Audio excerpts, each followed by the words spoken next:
এই গাছটাতে আপনাদের একটা গাছ দেখে, এই গাছটাতে হচ্ছে অনেক বছর পরে ফুল আসছে। আমি একদম ছোট্ট একটা ডাল নিয়ে এসে হচ্ছে লাগিয়েছি অনেক বছর পরে। তাও হবে হয়তো বা 3-4 বছর পরে। সবাই হচ্ছে ফুলের ভালোবাসা নিয়ে নেবেন। হ্যালো, আসসালামু আলাইকুম। আমি সঞ্জিদা ব্লগ থেকে সঞ্জিদা বলছি। আপনারা সবাই কেমন আছেন? আমরা তো আলহামদুলিল্লাহ ভালো আছি।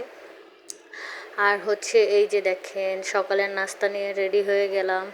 এখানে হচ্ছে পরোটা, এটা ডাল ভাজা, মানে ডাল ভাজি আর কি। আর হচ্ছে আছে হচ্ছে যে আমি গরুর মাংস রান্না করেছিলাম, ওই যে গরুর মাংস।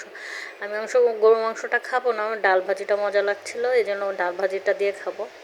ঘরের আর যে মেম্বাররা আছে তারা হচ্ছে গরুর মাংস দিয়ে হচ্ছে সকালের নাস্তাটা রেডি করে মানে খাচ্ছে। এই যে দেখেন, গরুর মাংস আর পরোটা নিয়ে খাচ্ছে।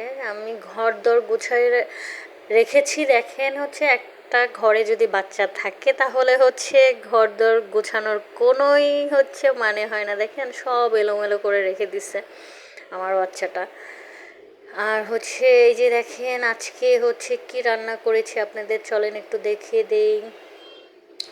এখানে হচ্ছে মানে আমি রান্না করেছি, এই যে আজকে রান্না করেছি পাঙ্গাস মাছ দিয়ে আলু দিয়ে ঝোল, আর হচ্ছে ভেন্ডি ভাজা, আর হচ্ছে কালকে সে গরুর মাংসটা আছে সেটা, আর ভাত। আমি সব কিছু এই যে ডাক্তার হচ্ছে আমলকি খেতে বলেছে আমাকে, আমার হাজব্যান্ডকে। তো এই জন্য হচ্ছে অনেকগুলো আমলকি নিয়ে এসেছিলো, এখানে অল্প কটা আছে। আর দেখেন আজকে হচ্ছে চাদর টাদর সব উঠিয়ে ফেলেছি আমি, বেডটা গুছিয়ে নিলাম, এই যে পরিপাটি করে গুছিয়ে নিয়েছি। আর হচ্ছে যে চাদর ছিল এখন মানে কাপড় মানে ভিজিয়ে দিয়েছি ওয়াশরুমে ভিজিয়ে দেওয়ার পরে বাচ্চাকে গোসল করাবো। বাচ্চাকে গোসল করার পরে হচ্ছে আমি গোসল করব, কাপড় চোপড় ধোবো, সব কিছু গুছিয়ে নিয়েছি।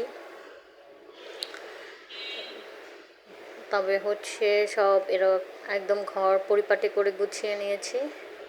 এখন বাচ্চাকে গোসল করাবো, ওয়াশরুমে ঢুকবো, ঢোকার পর হচ্ছে বাচ্চাকে গোসল করাবো আর হচ্ছে কাপড় চোপড় ধুবো।